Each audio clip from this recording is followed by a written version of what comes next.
Health by Design, the podcast where we explore your brilliant biology, current research, and successful traditions to give you the health of your life.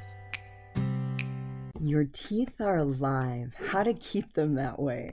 Many teeth get a cavity which is then filled. The tooth decays. Rather than pull it out, we choose a root canal and a crown. Then that begins to disintegrate. Is there any way to stop the horror of lost teeth?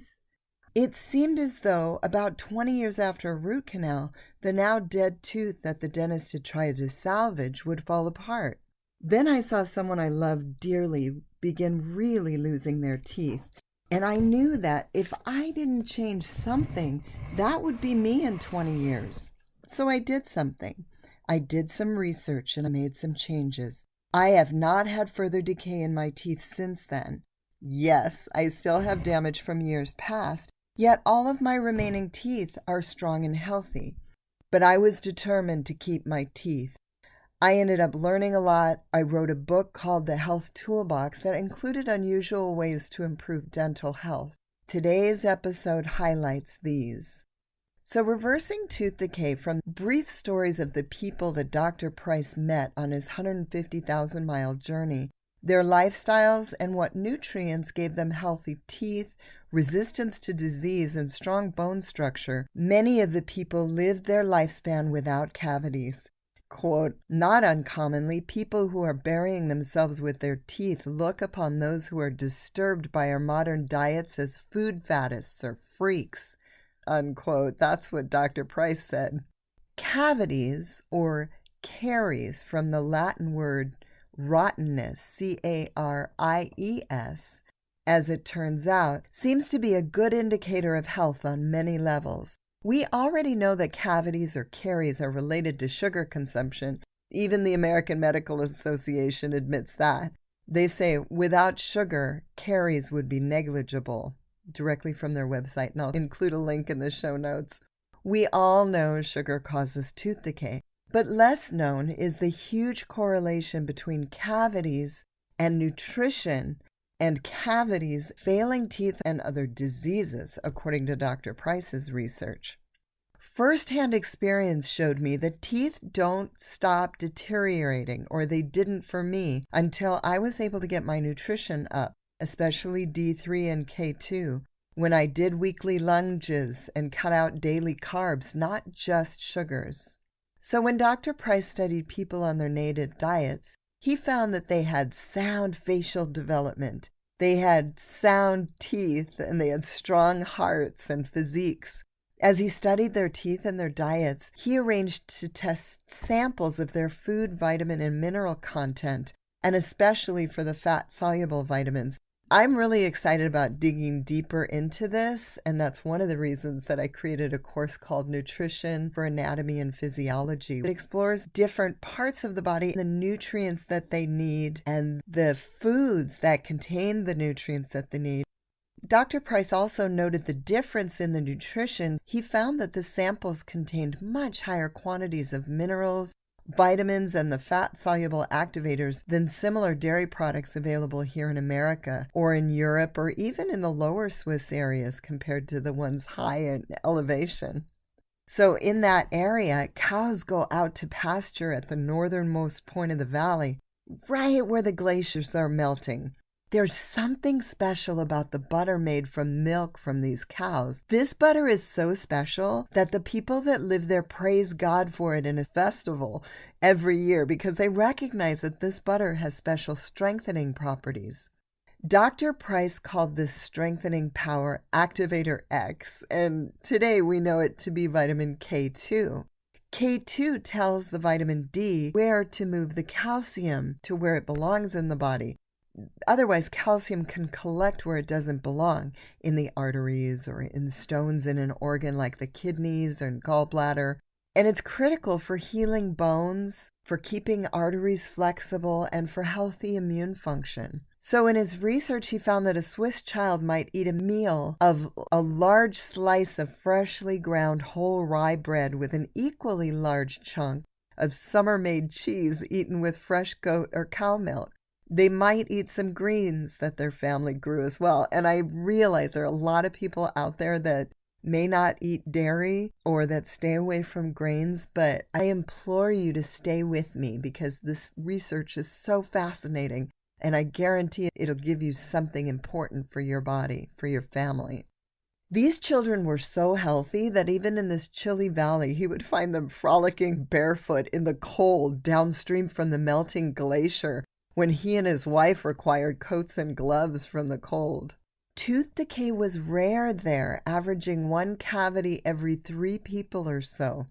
In another town called Gretchen, 5 hours from civilization outside of the Matterhorn and really hard to get to, he also found hardy, healthy people who averaged less than 1 cavity per person.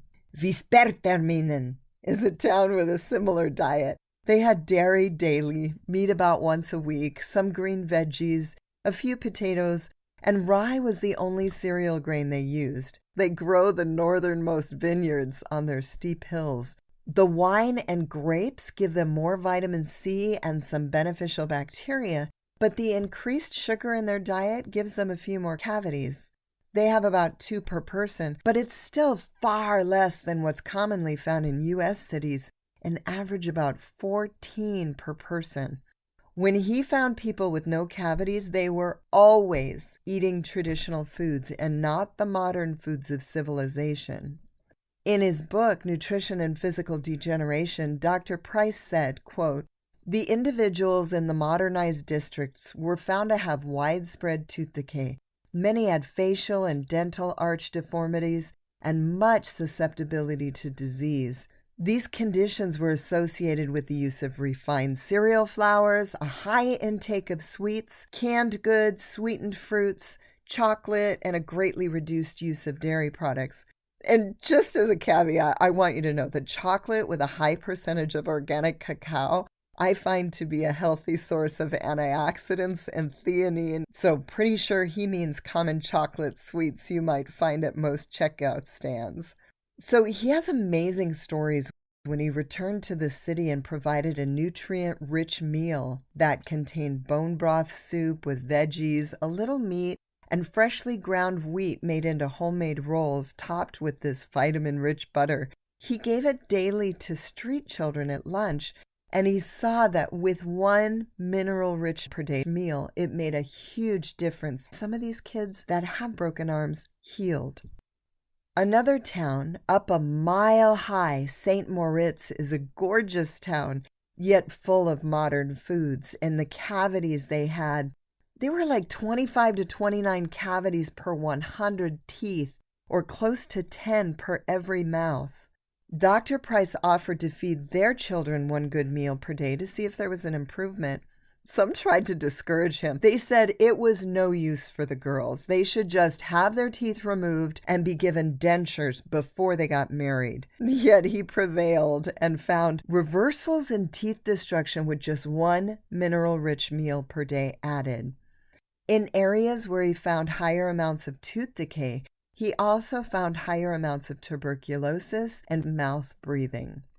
Something about the nose cavity being pinched if the nutrition is poor. Another story he tells is that some young people who leave their pristine valley for the city would lose a tooth or even teeth to poor nutrition in as little as a year. When they returned to their family and their mineral-rich diet, even active cavities would stop progressing and fill in. This is mind-boggling if you haven't heard of reversing caries. But I've done it myself, and it's highly recommended. There's a book called How to Cure Tooth Decay that's based on Dr. Price's research. I use this book, and my teeth are strong and healthy. So a cemetery in one of these inaccessible valleys he researched had to make room for more family members at this time over 100 years ago. So they were lovingly exhuming the skeletons to make room, and he asked if he could examine the teeth and found the number of cavities was really low. But once civilization brings in a road and the modern foods, the cavities increase tremendously. He says, and I quote, "The reader will scarcely believe it possible that such marked differences in facial form, in the shape of the dental arches, and in the health condition of the teeth As are to be noted when passing from the highly modernized lower valleys and plains country in Switzerland to the isolated high valleys can exist, unquote. There is a mineral. We don't realize its importance, and that mineral is phosphorus. Dr. Price believed it was hugely important. And like most things in life, it can be used for good or for evil.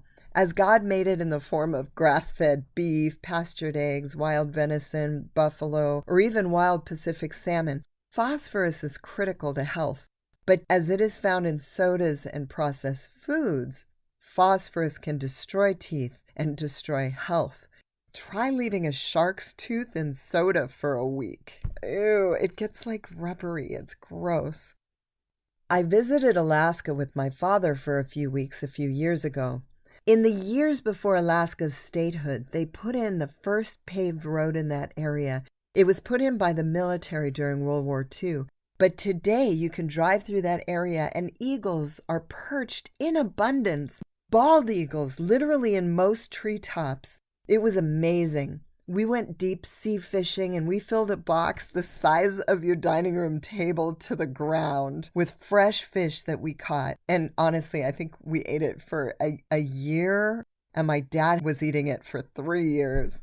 We saw several mama bears guiding their cubs to find berries, and we were there for the first snow of the season in Mount Denali. In Tok, it gets to 70 degrees below zero in the winters. So the shop owners there said they go to Hawaii for months on end in the cold months. Tourists and white man's food entered from great tour ships and seaward. We also saw the port where the Alaskan gold rush started. Yet we would never get as far into the northernmost Eskimo territory to see what Dr. Price and his wife experienced. They got so far into inaccessible lands, they met many Eskimos who had never seen a white woman before Mrs. Price arrived. The Eskimos of the lower Kuskokwim had a natural diet rich in salmon.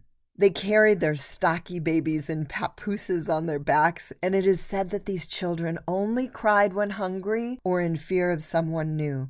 They were also said to have no trouble cutting teeth.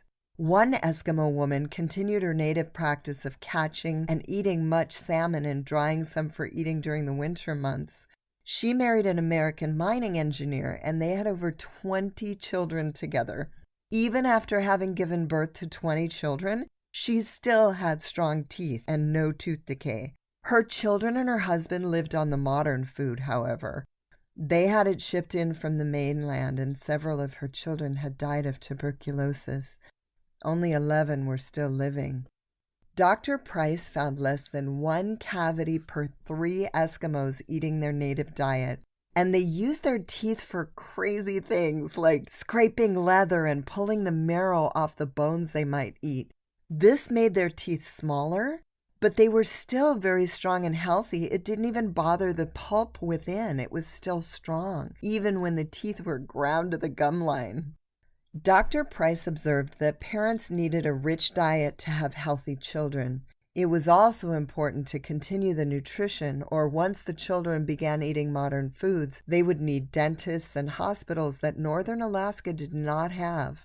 So here's a picture of part of the Eskimos' native diet, and I realize some of these things are really hard to find here. Goodness knows I've tried.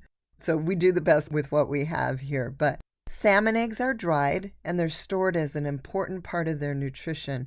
They're used for growing children as well as before conception to increase fertility. Dr. Price said that these eggs are the most nutritious foods he found anywhere. Salmon was another staple of the Eskimo diet. They would hang the fish to dry on racks, and the sand that then blew onto the fish might be part of the reason that their teeth would grind down so much. The boys there learned young to handle a kayak while spearing a running salmon. Is that wild to think about? Talk about an adventure. Sometimes the salmon was so large that lifting them onto their small craft was difficult. Seals were also caught from the kayaks. Can you imagine a seal, how big that is? And they provide the seal oil that was another important part of their nutrition. They would dip broken pieces of fish into the seal oil, or they'd take edible flowers or sorrel grass to dip into it. and they would dry these things for consumption during the winter. Dr. Price tested the seal oil in his laboratories and found it to be one of the richest sources of vitamin A. Caribou, ground nuts, kelp, cranberries, frozen fish, large sea animal organs, and skin rounded out their native diets. Sadly, it was said in Cordova, Alaska in 1934 that the Eskimos adopting modern diets were now experiencing tuberculosis and other diseases that brought their life expectancy down to 20 years. While Dr. Price was in northern Alaska and Canada, he knew that running salmon could provide the nutrition that the Indians needed. So his goal was to find a people group far enough from the ocean that they wouldn't have that food to rely upon to see what they would eat. These people had to not have been fed by the white man's commerce either.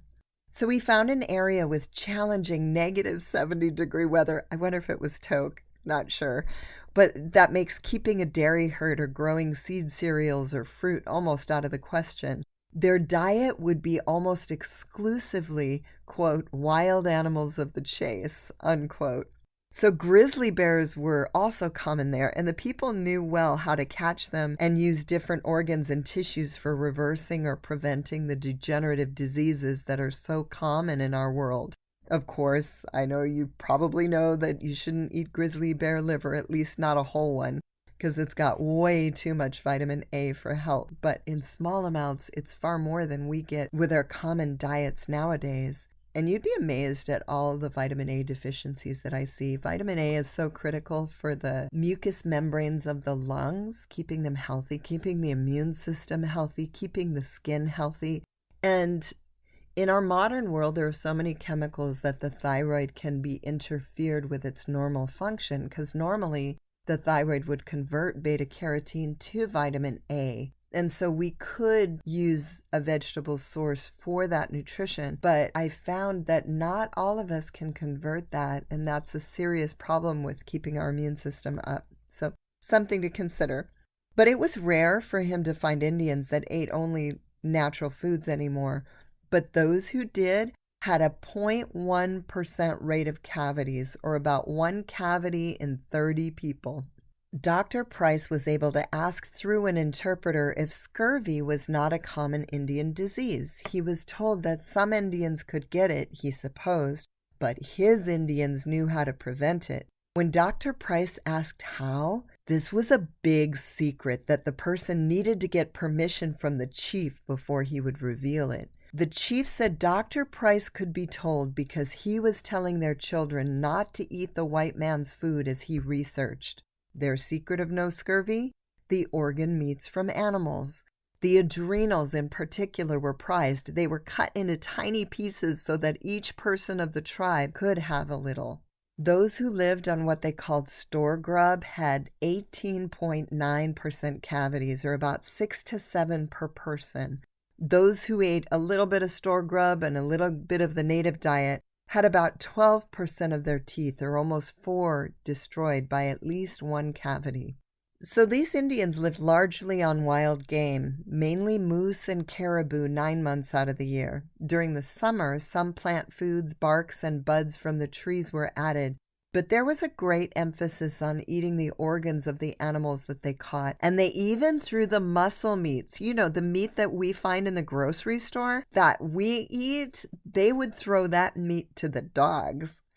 Organ meats provided much of the fat-soluble vitamins they needed, and the children were given an additional, quote, milk made from broth of bone marrow. It is interesting to me how we've always heard how important is a variety of foods in order to get a variety of nutrients. Yet many of these people groups seem to be thriving on a very small variety of foods per region. So one other issue that I'm going to talk about later, the heavy metals, including mercury and nickel that were in my fillings, brought on a whole nother set of issues like brain fog that I'll talk about how I resolved in another episode. But the bottom line was I wanted to keep my teeth. So how did I do it?